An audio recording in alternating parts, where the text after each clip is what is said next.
দেবদার উপজেলা কুমিল্লা উত্তর যুব অধিকার পরিষদ।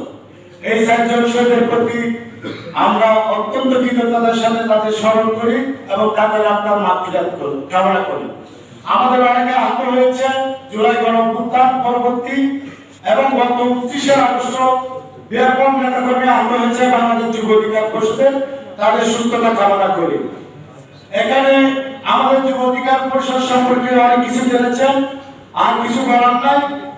আমাদের যে জিনিসটার জন্য যে লক্ষ্য উদ্দেশ্য নিয়ে আমরা জুলাই গণঅভ্যুত্থান সংগঠিত করেছি, দীর্ঘ 2018 সাল থেকে 2024 সাল পর্যন্ত যখন অনেক বড় রাজনৈতিক দল, অনেক নেতারা শেখ হাসিনা আজীবন ক্ষমতায় থাকবে বলে আশা ছেড়ে দিয়েছিল, সে আন্দোলনের বীজকে আমরা গাছে রূপান্তরিত করেছি।